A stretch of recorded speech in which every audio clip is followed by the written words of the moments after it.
Good evening. Tonight, the Hubble turns 35 and still has some spring left in its step. A realistic look at all the country's expenditures in the world on R&D as a percentage of GDP. Very interesting graph. Astra, whose stock was delisted last year when the stock collapsed, is now on the comeback trail a year later with including a $44 million contract it has signed with the Defense Department. And apparently, half the universe's hydrogen has been missing all this time, but was recently found again. I mean, there are so many jokes there, we could spend the entire show making them up. This and more coming up. From the news desk at the Center for Space Commerce and Finance, my name is Thomas Andrew Olson, and this is The Unknown Quantity.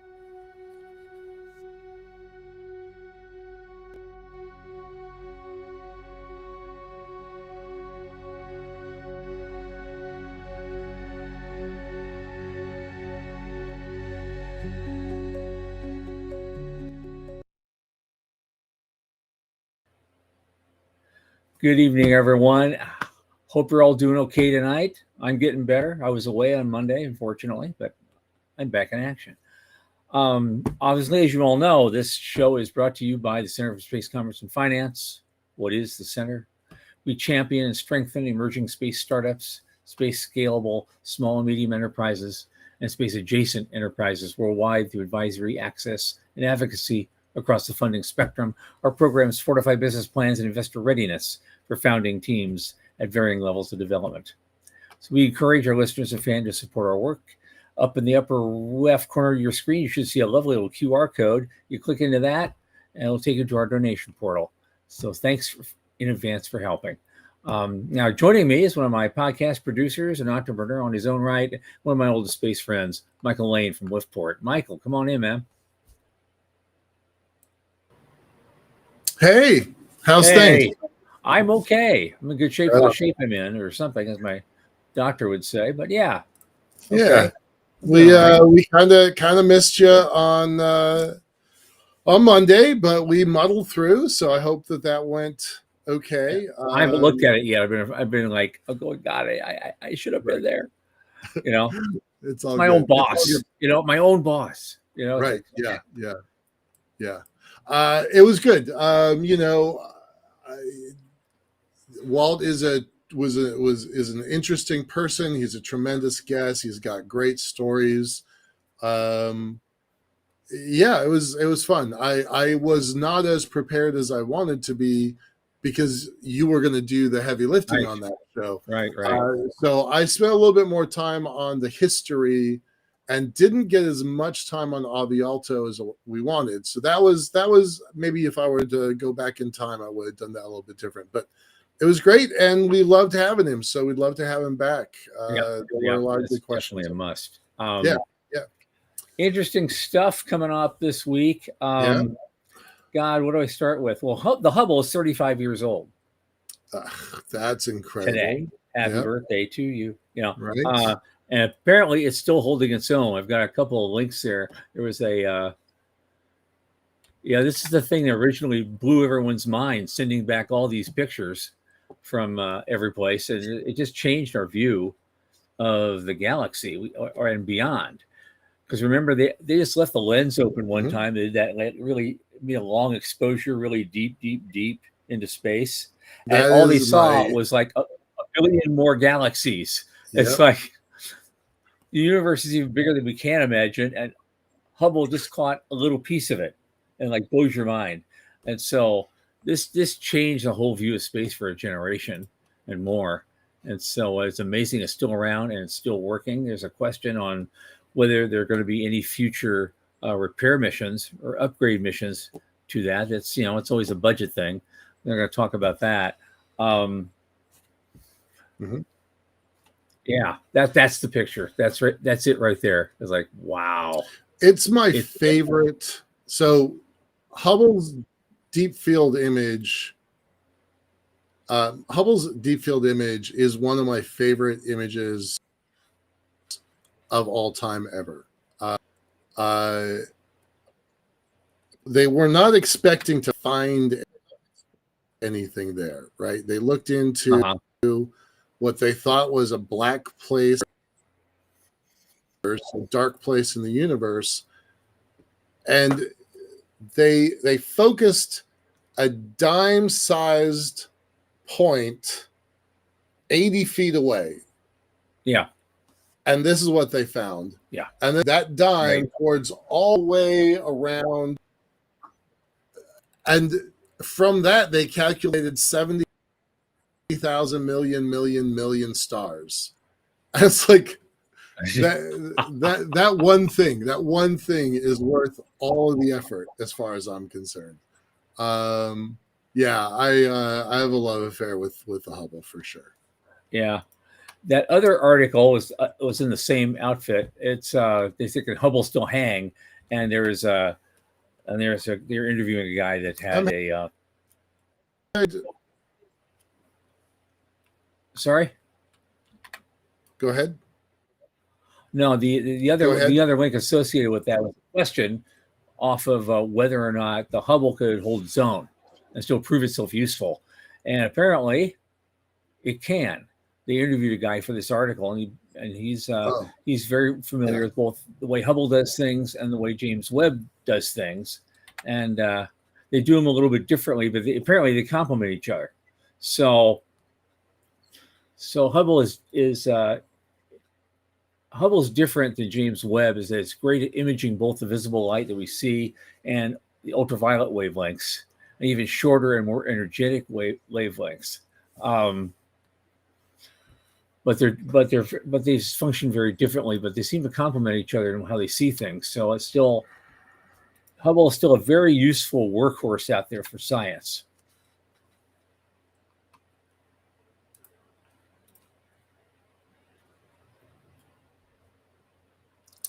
Well, this is irritating. Tom, I'm gonna stop that. Okay. Yeah, what's going on? I can't. Yeah, I don't know. There's I'm getting intermittent losses here. Sorry about that. Okay. All right. Okay. I'm not going to show the screen. Talk about Hubble. Talk about Hubble for a moment. Well, I did that. I'm done. I want to move on to the next thing. Right. Move on. All right. Let's see if we can regain this thing here. Go ahead. Okay. The other thing I noticed this week is it's also a space.com article. It's about how private spaceflight, private commercial space is a very hot thing now in the DC circuit. So a lot of people involved at the various government levels. We have a golden opportunity here, it turns out.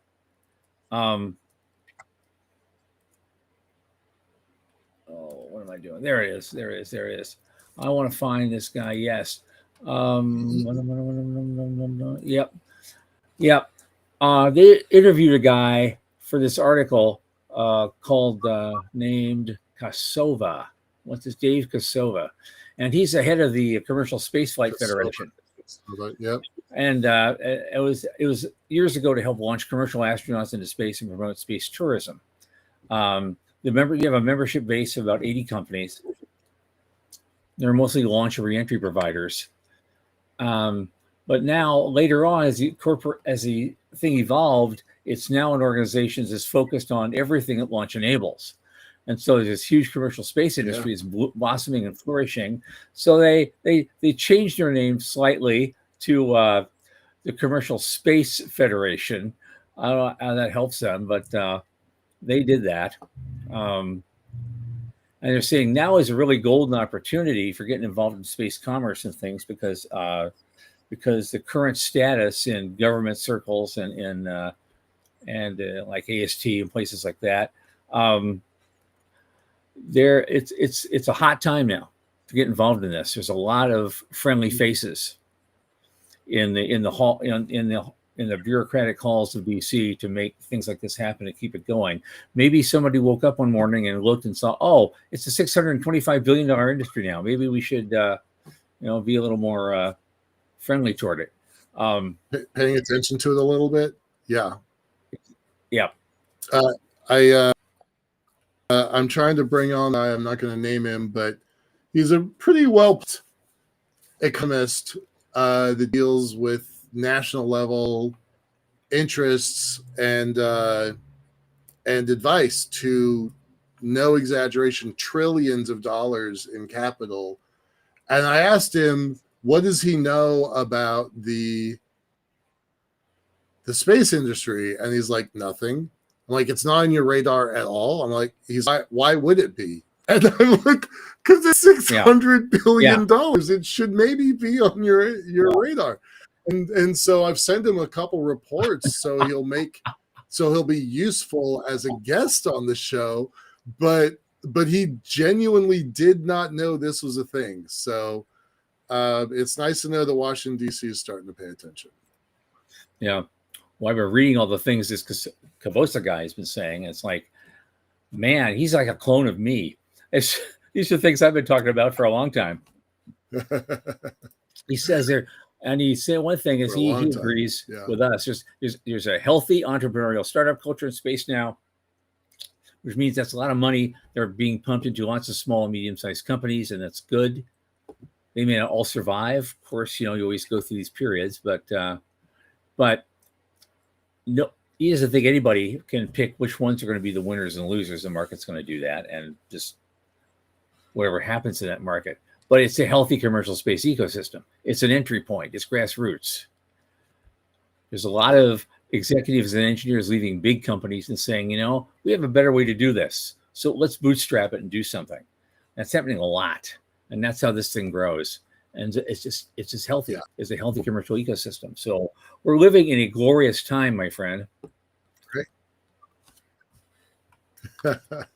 Is pretty much every day. I mean, one of the reasons why we do these news wrap-ups is because pretty much every day something cool is happening. Something that kind of proves that our 25-year effort to push this rock uphill is actually worth the effort. Like there's progress there. So I'm definitely pleased by this. All right, absolutely. What's next? Well, I want to just throw out something quickly.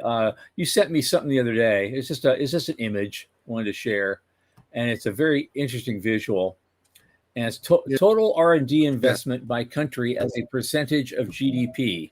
I thought that was kind of fascinating to see who's where on that cycle. Okay.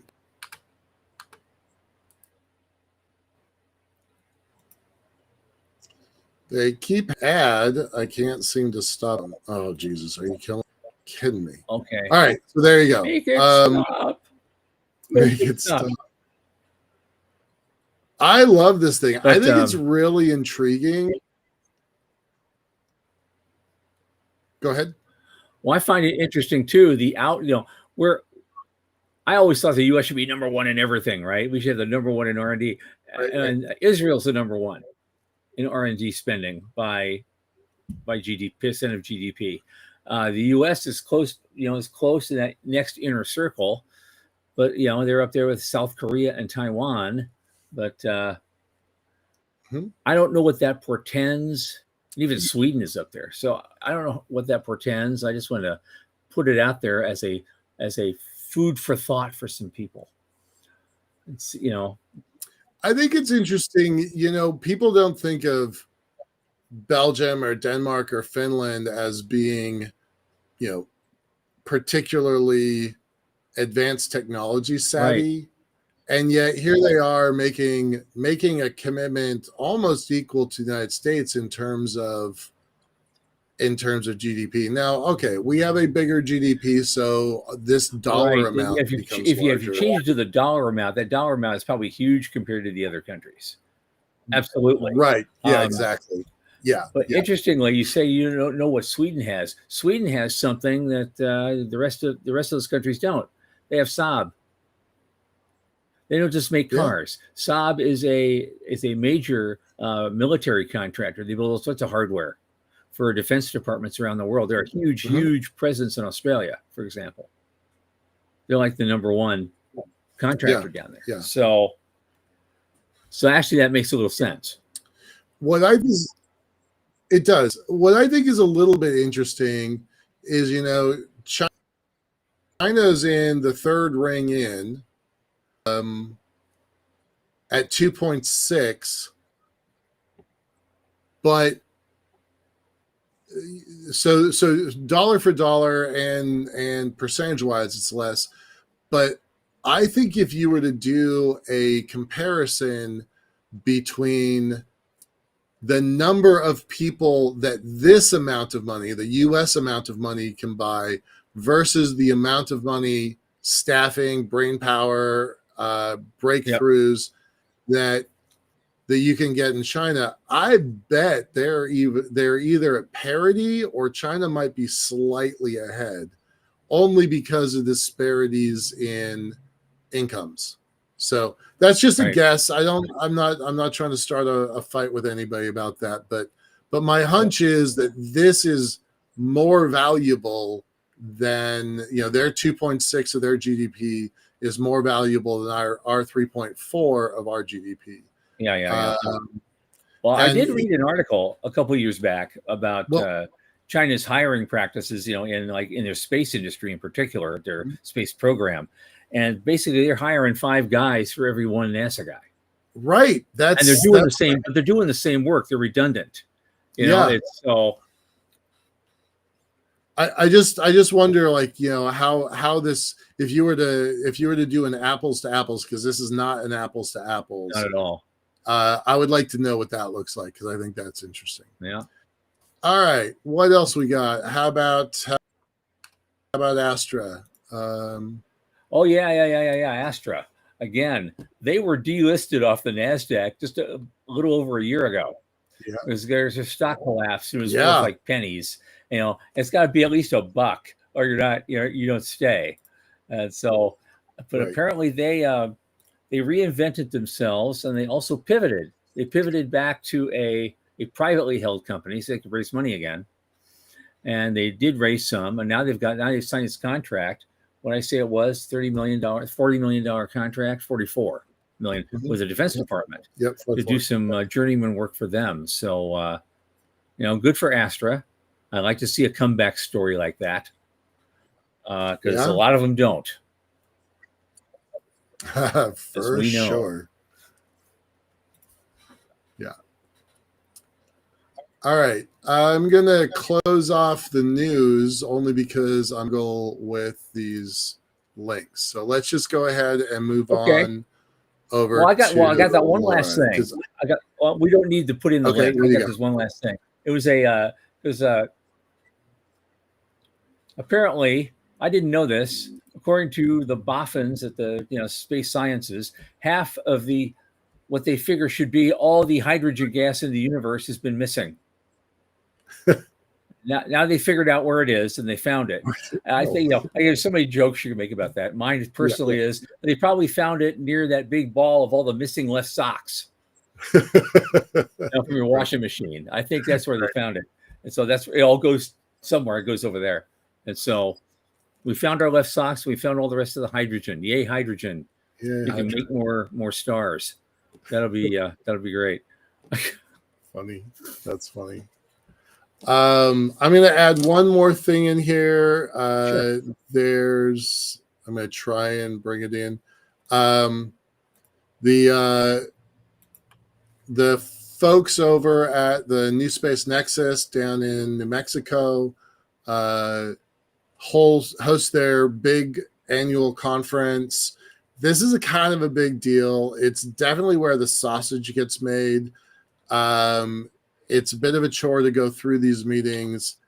I might be there next week. I still haven't gotten my flight, and it's on Wednesday, Tuesday. So the clock is ticking for me to get my act sorted out. But I want to point out it's a really, really interesting in the weeds policy discussion. And the stuff that happens here turns into national policy in a way that no other place that I've been happens. And I think that's important. And they have their annual report. So this is the analysis of all last year. It just came out. I'm not even going to pretend that I've read 111 pages. It came out 8 hours ago. I'm going to try and read it over the weekend. I think it's really worthwhile. So it seems vaguely important.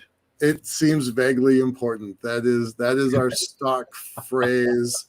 I'm going to post this to the chat if anybody wants to capture it and take a look. All right. All right. As you know, folks, our show is basically at the crossroads between space and money and development, business development, and all the good things kind of in between. And we usually either profile people who get the checks, profile people who write the checks, and in many cases, profile people who help a lot of checks happen for a lot of people and are movers and shakers. And we have someone tonight we want to profile and have on there with us. She's a very fast rising star in this community, in the space community. And so tonight's guest is Laura Seward Forczyk. She's the founder of her consulting firm, Astralytical. It's a consulting firm dedicated to guiding businesses, organizations, and government entities to grow in space strategically. She's also a space career coach and the author of 2 books. And we're going to talk about that and a whole lot more. Laura, welcome to the program. Thank you so much for having me. Absolutely. You kind of started almost out of tragedy and then turned it into hope. I want to get a little bit about your background and and how you got to this place, because I thought it was an interesting story. Well, the tragedy I assume you mean is the startup that I worked at that failed. Is that what you're referring to? Yeah. Yes, as it goes with any startups, and especially startups that are intending to do human space flight or any space flight, it is very challenging. And especially challenging when the CEO mismanages the money and is still under investigation for fraud. So That's a new wrinkle I hadn't heard before. We're not going to bring that up, but we're not going to go into the whole story, but Okay. I do have a YouTube video out about it. Swiss Space Systems. I worked for them. I was running their Florida office. I was their second employee in the United States. We were going to do point-to-point suborbital transportation, first with satellites, then with people. I was so excited for this company. Mm-hmm. And then they cut off payroll. and so I had to find my own way. And later on, the CEO of the company actually set himself on fire by accident, trying to blame the mafia to pretend that there was something going on with the mafia when it was really just him mismanaging the money. So I never heard that side of the story. He's still under investigation in Switzerland, is last I heard a few months back. Jesus. Oh my God. So when it comes to trusting who is in a space company, you need to do your research as to who is part of that team. Who is, if you're an investor, where is that money going? Making sure you do your due diligence, which is something my company does, by the way, to help you to invest your money wisely, or to join a company wisely, or to, in any other way, trust, partner with, become a customer of a company wisely. But yeah, so it was tragedy in that I was actually 9 months pregnant when they cut off healthcare. And if it wasn't for my immediate boss in Washington, D.C., paying out of his own pocket for me to have healthcare, I would have given birth to my first child without it. And I did not know what to do. Wow. So here I was, brand new mom, hadn't been paid properly in about 9 months. They still owe me. I won a lawsuit, by the way. They still owe me half a year's salary that I'll never see. Right. And I'm like, what do I do? What do I do? So I started Astralytical. That was 9.5 years ago. And I didn't know what I was doing because I'm a scientist. I am an astrophysicist and planetary scientist by training. I have no business background. I had no experience with how to run a business, how to do marketing, how to do sales, how to do customer service, like nothing. I was making it up as I went. And you can imagine how difficult that was to learn on the job, making all the mistakes and really stumbling through it. But here it is, 9.5 years later. Something worked. Good. So congratulations there. Take us through some of those early days. Missteps, if you're willing to tell us, surprise successes, planned successes. What did those first couple of years look like? It was tough. And if it wasn't for the fact, like full disclosure, I am married to a man who had a stable paycheck and health insurance. And so if it wasn't for that, I wouldn't have been able to survive because I had no idea what I was doing. I didn't know how to get clients. I was way undercharging. And so if you're out there wanting to start a company, even if you want to do freelance work, like quadruple or even times 10 what you think you should be charging. Because trust me, you are undercharging. This is what I continuously come across. Women are particularly susceptible to this. I also came from the sciences where we are taught to volunteer and that our labor is a benefit to the community, and it is. And so I spent a lot of my 20s, a lot of my early career volunteering, and it did help my career in other ways, but it taught me that my value was not worth charging for, and I had to unlearn that, and I'm still having to unlearn that. So that was a huge pitfall. Also, there's psychology in that if you are charging too little, I have seen clients, potential clients, I mean, walk away from me because I named a price too little and they didn't take it seriously. I've had a client literally not take my advice because it was throwaway money for them. And so there's also the psychology of you get what you pay for. And so keep that in mind as well when you're trying to figure out what you should charge for a service, a product, anything like that. Money equals quality in a lot of people's minds. And then you have to, of course, deliver on the quality. You have to do what you say you're going to do. It helps to have processes and systems in place. If you can afford it, it helps so much to have help, especially behind the scenes help. And then choosing wisely who your clients are. I had the worst client I've ever had last year. And I've had some bad clients in the Oh, beginning now of wait that a first second, year. because I remember when I first met you about 5 years ago, you're like, this is my worst client ever. So this is Yeah, this one tried to steal money from me and has threatened me with a lawsuit. So Oh, geez. worst Yeah. client ever. Clients from So hell. the first Absolutely. year was rough because the first year, my very first client, she Right. didn't have money to pay me. She I literally did all this work for her. And I'm like, I can't take your money because you're not paying your utilities bills. I can't in good like conscience take your Right. money. Right. And Yeah. then the next client I got exploited me because of the contract, the way it was written, it was that they could give me endless amounts of work for a flat fixed fee every month, a retainer fee. Right. And so they exploited that to the max, you wouldn't believe. And so Hmm. I had to learn through the missteps because when you don't have a business background, unless you get some kind of business training, and eventually I did get like sales Yeah. training, Yeah. marketing training, branding training, I've gotten some training, but unless you have that training from the start or a partner, a founder, a co-founder that can help you with those business things, you tend to make those same mistakes that I made and probably some other ones that I made and I'm not even mentioning.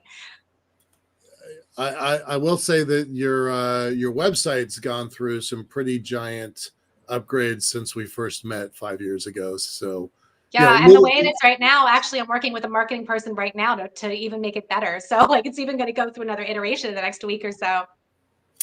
Do I know? I think I know your marketing person, right?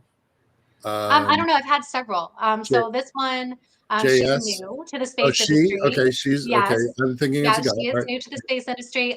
She actually is one of my coaching clients because I also have the separate brand of yourspacecareer.com. And so she is one of the people who I help who is coming from outside the space industry with a marketing background, wanting to figure out how to do marketing, website, data visualization for clients. And so that's just an example of the other types of clients that I work with are individuals who want to grow their space careers. Oh, right on. Right on. Okay. I'll put that link in. I already put the Astralytical one up, but I'll add that one to it.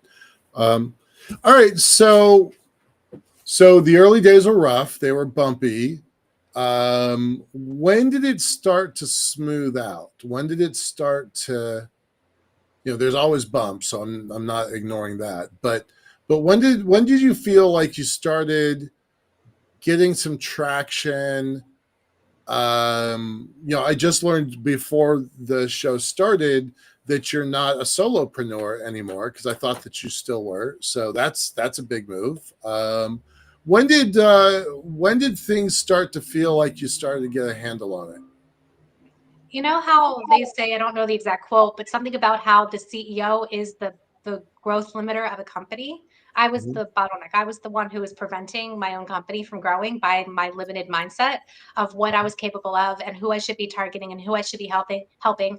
And I find I'm still doing this. Like I actually had a potential client call a few weeks ago, and I said, I can do this, this, and this. And they said, well, like, I was down here, and they're like, you need to go up here. You need to be doing this. I'm like, oh, yeah, you're right. I should be. So it's that kind of thing where I was like down here and I'm like, this is what I can Cool. do. And I had to continually like reassess what I'm capable of. And again, who I'm targeting and what I'm charging them. And I will admit the sales training certainly helped because then I could figure out actually how to close a deal, which I'm still very bad at. But it's one of these things where if you actually have the sales training, then you don't feel embarrassed about asking for the closing of the deal, right? Asking for the business. Um, and then delivering. And the more that I delivered, and I built up that confidence to know that I could. And then I got into a really good cycle where, like I was getting good clients. I was doing like it was good. Like this, like it was just like regular revenue, I guess, Yeah. is what it was. Like it made me feel really good about where the company was that I hadn't felt before because before it was feast and famine and Okay. not very good feasts. Right. It was Yeah. Yeah. like little meals and famine. Snacks and famine. Snacks and famine. Yeah. But once Yeah. I got into like a more regular, like a company influx of revenue on a predictable basis, it started to feel more real, even though I've been doing the company for years. Like it Yeah. really did. Like I felt like I could build the company instead of just trying to keep the company afloat. Yeah. Okay. Can you point to a specific time period or a specific, maybe a specific client where you finally got this feeling after you closed the deal, like, oh, this is it. I'm on my way now. I think it's has a I mean, there's the dollar amount, sure, but it also has to do with the type of client I'm taking on. Like, for example, one of my clients, we've been working together for a couple of years now. I'm trying to remember when we started working together. I don't exactly remember, but it has to do with developing a lunar company from scratch, like incubating a lunar startup. And I have always been a lunatic. My background is in planetary science. I did my doctoral research on lunar regolith. Like this has always been my passion since I was a child, staring up at the moon and wanting to go there. And so for me to have this client where I get to help them start a lunar company, and they are a venture fund, like the studio is the term, I guess, where they actually have the seed money and then they go and they raise the rest of it. And I'm still working with this company, so we're in the process actually right now of starting the company. It's just exciting to me because before I felt like I had to take almost any client that fit within my wheelhouse, because I felt like I didn't have a choice in the matter. If I wanted the revenue, if I wanted the income, I needed to take any client. Right. But then the clients that I really truly wanted with the projects I really truly were passionate about started to come to me a bit more. Like that's when it really clicked. Like, oh, I'm actually am building the career I always dreamed I wanted. Now I still want to go to the moon personally. So Right. Yeah. I haven't completed that building the career I want yet, but I'm just getting closer. Cool. That's awesome. That's awesome. The so let's talk about some of your consulting clients. I'm going to pull up your site here for a second. I've been having my computer is not cooperating on sharing screen. So is that coming up the way it's supposed to? I see it. Okay, great. All right. I think I had too many tabs open earlier and it was all processing badly. So I closed a lot of those tabs for the news. So all right. So what does this mean to you? Space insights grounded in data, and then growing people's businesses. What does that mean as a consultant? It's funny because I've been staring at this page a lot because I've already decided to change it with the marketing person I just hired. So Okay. I'm like, this language needs to change. Um, but what it means is that I have been working with companies, businesses, nonprofits, government entities, anybody who sees themselves growing in the space sector, whether or not they are already in space. So a lot of my clients are coming from outside the space sector, or they've only dipped their toe in and they want to expand. They know that space is a growth area. Tommy, we're just talking about that in the first segment. Space is a huge growth area, right? And so these companies are seeing that they can use their existing products and services and just adapt them or modify them or choose space customers or in some way get more involved in space. And so that's what I help them to do. It's a lot of startup companies, but also some established companies, government entities. The Space Foundation, for example, is a nonprofit that I've been a client of for years. So it's really a large percentage of people coming from outside who have great ideas, who want to change the world, change how we think about space business by implementing some great new idea or modifying what's already being done outside space to do it in space or use space data.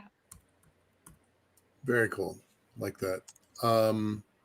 Can we talk? I'm going to kind of skip the reports, although I do remember that you did a lot of reports. I'm going to skip them for a moment and kind of jump down into the case studies because I know some of these, but I actually don't know very many of these. So what do you want to talk about here? What There's piques several. your interest? Well, the moon one for sure. Where's the moon one? The moon one. Let's talk about that. Let's talk about that one. What's this Okay, about? so that's a different company than I was just talking about. So this is a client who had a great idea for a lunar mining company that he comes from a terrestrial mining background. And so he is founding, and he's in Canada. So he doesn't have the wealth of NASA, or at least what NASA had.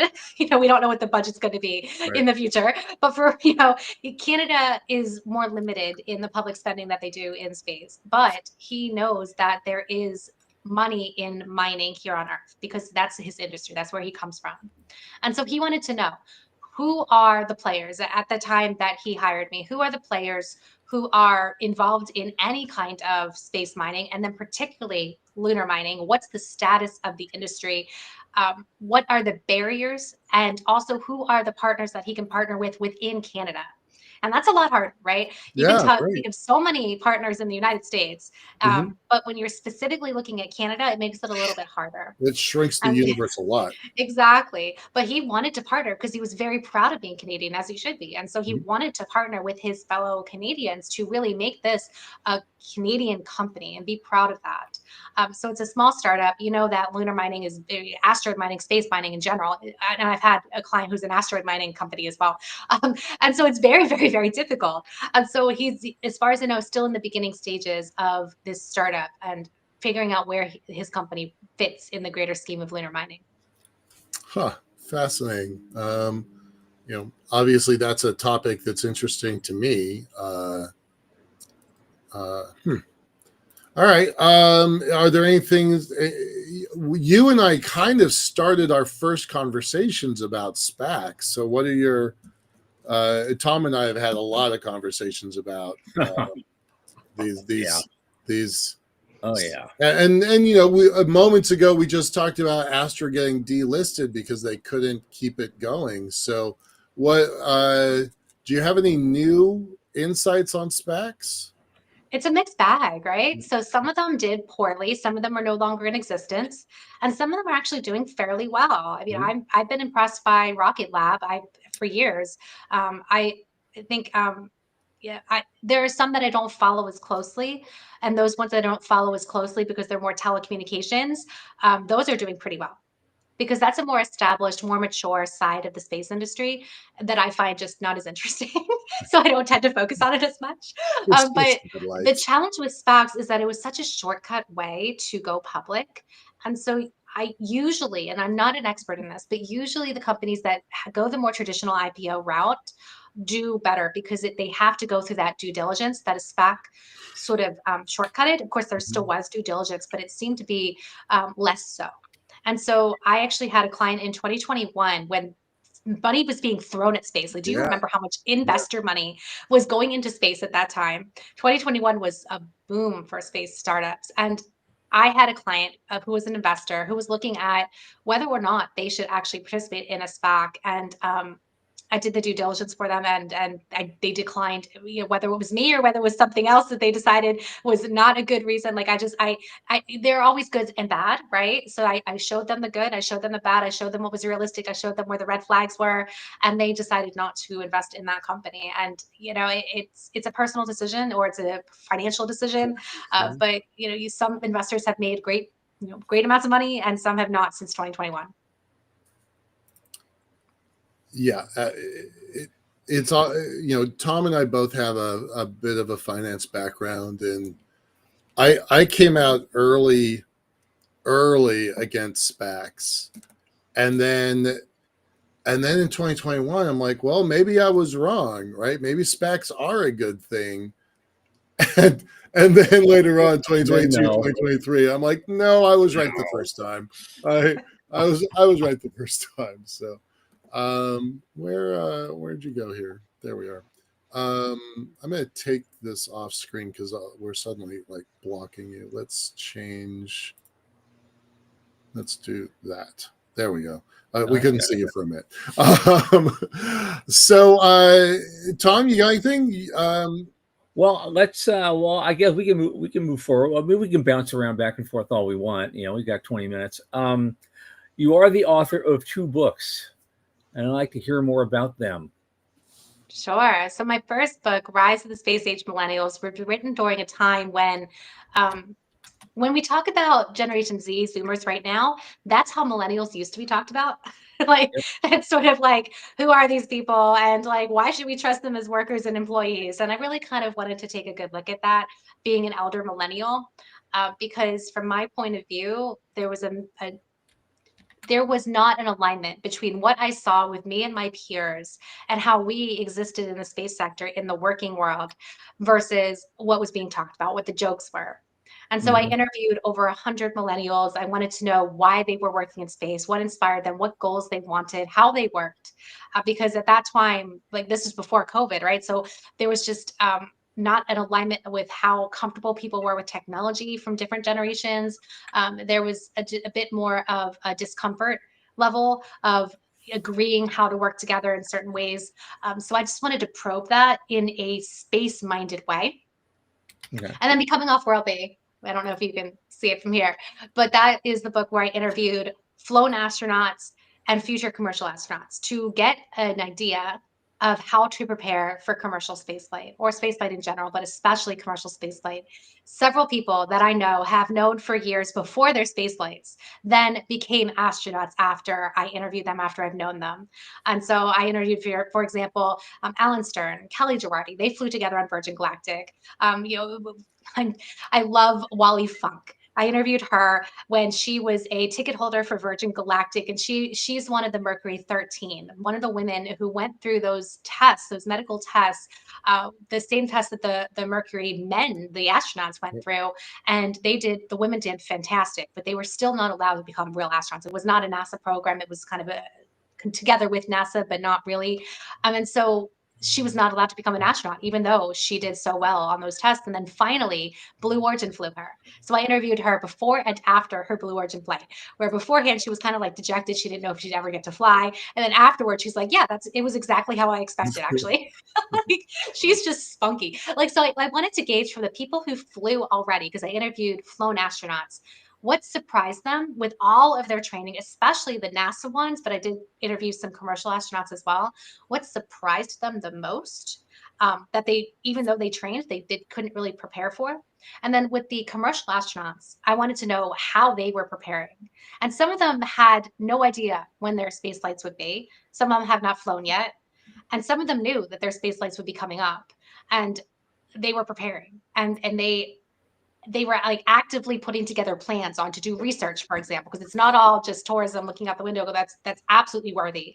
Absolutely, they should look out the window. But I also have a whole chapter in there about microgravity research, because my background is in planetary science and astrophysics. So I think it's so super important for people to realize it's not just joyrides. It can be. It can certainly be a joyride, but also there's real work that can be done by space scientists in space, in the field, in Mhm. situ. And so, as a lunar scientist, for example, I still want to get myself to the moon, Yep. but like I'll take anything, right? And I'm so, thinking, like I just found it so important to like probe that, because I think it's a topic that is not at all talked about when it comes to these commercial space flights. Okay. Um, Something about that. Since we're talking about that, I mean, there's a lot of chatter has been going back and forth all week about the latest tourist flight that just happened. Um, and there's a lot of lovers of it and a lot of haters of it. And it's like, I try to stay out of that fray. But I try to take the 50,000 foot level and look at the broader scope of things. And the idea is space advocacy in general. I mean, I think among us, the goal is really settlement, long-term permanent settlement. And we get into these little things because in 65 years, there's only been about 650 people that have gone up into space, and that's at all. And that's 10 a year, and so it doesn't meet our settlement goal very well. I keep pushing it. There needs to be 60,000 people living up there permanently right now, on the moon, on Mars, in orbit, the asteroid, wherever. And now we're talking about something. And so in a larger scheme, when you're looking at grand goals and grand ideas, where does tourism fit in? So there's tourism, and then there's also transportation. And the Yeah. two might be combined eventually. But remember, these vehicles, they're joyrides, yes, but they're also a means to get from one point to another. And right now with the suborbital hops, they're not. It's just really maturing the technology and giving that pleasure ride and hopefully doing research at the same time. But eventually we need to talk about it in terms of transportation, and that's where the scale comes in, because we've been doing these little, like, 6-seaters, 4-seaters. You can't fit that many people in the existing spacecraft, whether it's a Dragon, Starliner, whether it's New Shepard, or Virgin Galactic's planes. You just can't fit that many, and so you can't scale that business, and so it's not profitable in the long term. I believe that Blue Origin has a path to use what they've been doing, and they're charging enough money for it to then have it be successful, have New Shepard be successful, to make New Glenn a orbital path where they can then expand from there. And I don't know if New Armstrong is still a thing, but I can see them expanding. SpaceX has this path of expanding, right? They have this little Dragon capsule, and now they're looking at Starship, which is absolutely huge, right? And so Virgin Galactic is the one I have concerns about, because I don't Mhm. know that they can scale that company. I don't know if it's a long-term company. We need to, if you want 65,000 people per year, right? If you want something that resembles settlement, you need to have that scale. You need to not have these little taxi rides, Uber rides. You need to have jumbo jets. You need to have Yep. that level of transportation, that level of people having access to space. And Mhm. so that whole Blue Origin flight that you just mentioned, the all women flight, like, it was controversial because of sexism, but it was also controversial because people don't like to associate space flyers with non-professionals, even though it's been Right. going on for Oh, so sure. long now. It's like a generation. We've Right. had Since space Dennis Tito professionals flew. Yeah. and Yeah. non-space professionals flying. Right. But the overtness, I think, of the fact that it was non-professionals who were attractive women, I think that's where the controversy came in. And there actually was professional on there who flew research. She, an aerospace engineer, and she did research on that flight, but that was overlooked. That's why I wrote the book, Mhm. right? Because I wanted a whole chapter to talk about this research that's done in space that's overlooked. But I want to also move us away from the concept that professional astronauts are going to be the only people allowed in space. I did a whole chapter at the end of my book talking about accessibility. I've got 4 disabled kids, and I don't know if they're ever going to be allowed to fly on spacecraft the way that spacecraft are designed. It's really hard to retrofit accessibility into Yeah. design here on Earth and in space, especially in space. So we need to be thinking about how to make space accessible for the huge numbers of populations that are temporarily or permanently disabled. And we already have done this in terms of eyesight. Glasses are now allowed in space. They weren't allowed, for a Right. long time, but Right. now they Yep. are. Right? That's Right. a disability that so much of us just don't even think of as a disability, but it's because glasses are so affordable and plethorable. There's so many of them. Whereas there are other forms of disability that we just ignore huge parts of the population. So if we're talking about settlement, it needs to be open to all, or we're going to have ethical concerns about who we leave behind. And that also includes money. I don't know what to do to solve that problem about being able to afford spaceflight. I don't have a solution there for you. But if you do have that scale where you're making it jumbo jet size, I mean, most of us who are listening to this can afford a plane, right? And you can buy a ticket, get on a plane. So that's accessible because of the economies of scale. Whereas spaceflight is not yet there, but I can hope that it will become so soon. Yeah, you mentioned that because it was right now. There's only one guy building anything that's potentially capable of doing that at scale. Elon Musk. Yeah. And so, I mean, ideally, his original idea, he wants to build these starships. He wants to be able to put 100 people in them. Yeah. Well, that's a small regional jetliner. Yeah. by comparison. I mean, we do this all the time. I mean, you get on a jetliner, there may be 300 people on the plane, but there's only 2 pilots. And they're professionals, and we trust them. But our goal is to get from here to there. It's the rest of us, and so that's the same thing with Starship. The people getting on that thing, their goal is to get from here to the moon, or get from here to Mars, or someplace. And you got probably 4 pilots in there. Yeah, and I didn't finish the thought of like the transportation to go somewhere, because it is I enjoy looking out the window on a plane. That is enjoyable to me. But we're at the stage of maturity of air flight that we don't buy a ticket just to look out the window. Whereas spaceflight is going to take us some time to get to that level of maturity where spaceflight is so common that we buy a ticket not to look out the window solely. We will do that, but also to get somewhere. And therefore, we also need the destinations. We need the lunar bases and the space stations and anything, everything. We need it all. Yeah. I've been long of the opinion that the next stage, like I've got this whole grand architecture thing that I've been talking about for a couple of years now, and it's this progression about how do we get out into the solar system, and it starts with rocketry and moves on to satellites, and at some level we've proven a certain mastery of that technology, but the piece that I think is still missing is point to point. Like until we have got true point-to-point transit, I don't think we've fully completed the rocketry piece, and we can't get out. There's several 5, 6 commercial space stations. That's definitely the next phase. I've been saying it for years, and it's kind of nice to be right about that. And then we get to the moon, and then my elevator, and then a bunch of other stuff, right? But until we have got point-to-point suborbital, I don't think we have completely checked the box on rocketry, because that's the way that we get hundreds of people at a time getting from Seattle to Tokyo or Paris to New York. And until we get that, I don't think we've fully checked the box on rocketry. And because the box isn't checked on rocketry, we can't do the other things. I want to get you to the moon. I don't actually care if I get to the moon, but I want to get you to the moon for sure. And it's going to be a long time till we have that routine transport, and I think the only way to speed that up is point to point. So I think that should be the next thing that people focus on. I want to see more spaceports in the world, because you can't get point to point if you don't have a place to get to and go to. So well, we did talk about 2 that. companies that I'm working with right now that are focused on sea launch. Yeah. Okay. And I just have a lot of respect for that whole idea.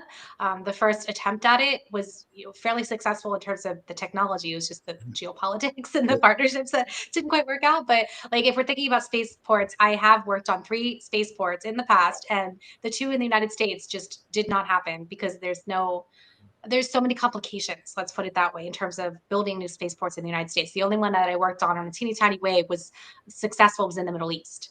Okay. And so when you're thinking about spaceports for the point-to-point transportation, because there is going to be more of a market terrestrially than there is going to be destinations in space to take people to, at least initially, probably always, then you do need to think about probably expanding off land and getting that sea launch and landing facilities set up and that infrastructure and all of that. And I have some people that are really starting this from scratch, and I have so much respect for the whole idea.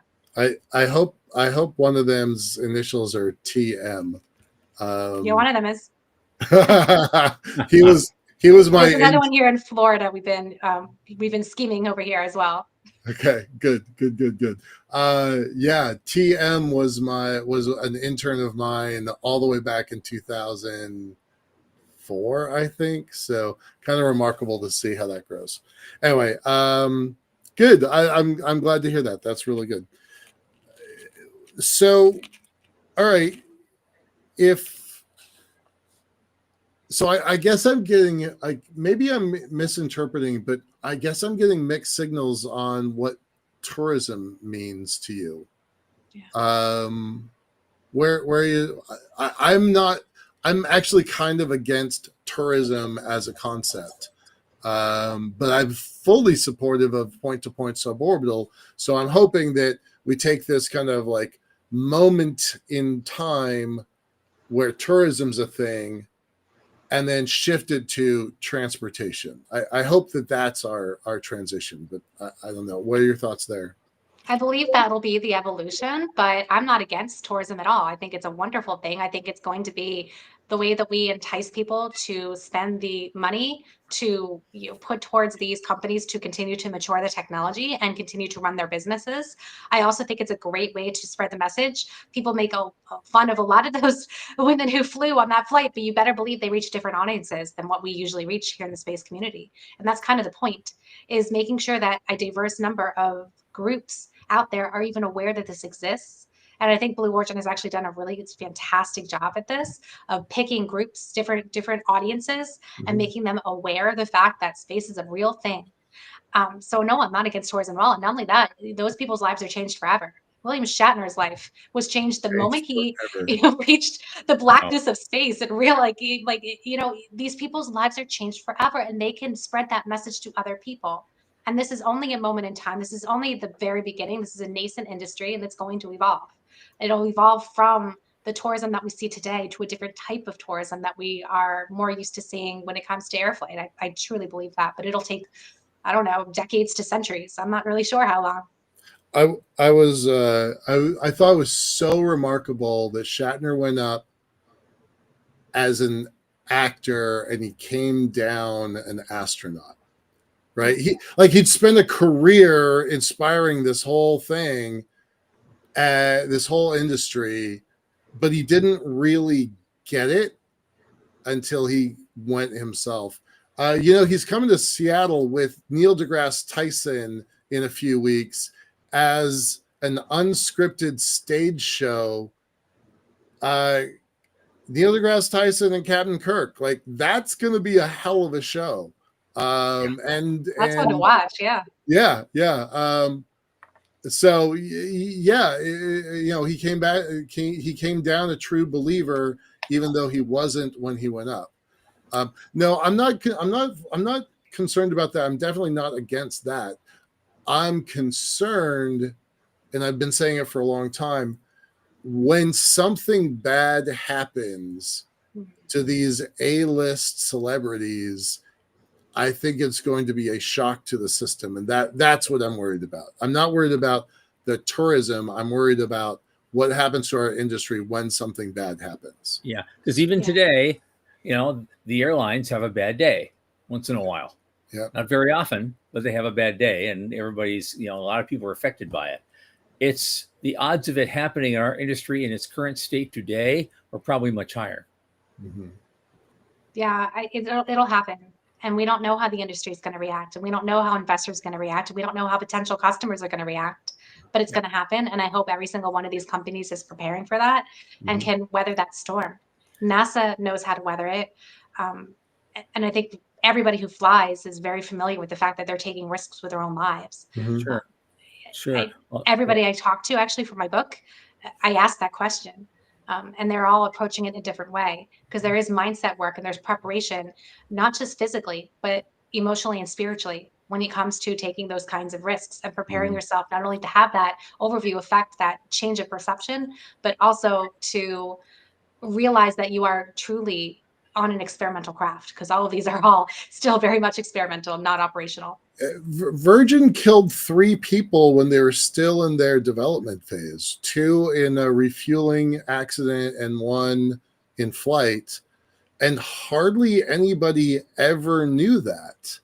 And so it's like one of those things like, okay, it's sad for John Q. Smith who died, but if Katy Perry or Captain Kirk had died, that would have been a different story. So I get what's happening. I'm just concerned about what happens when something bad happens. So I Well, just I'm not a I just heard that. historian, but I think that we can look at the early pioneers in aviation. And, I recently was thinking about the term aeronaut because we don't use that term anymore. I Right, right, believe that astronaut will be right. like a term like aeronaut, but those early Mhm. pioneers in aviation and balloons and all of that, they took risks with their own lives and some of them died. And I don't know history enough to know if any of those people were really, really popular celebrities of their time, but it's something to contend with. But also, like, I truly believe that I would sacrifice my life for the chance to do something that would fulfill my dream. I'm Yeah, not going to go and do something crazy, right?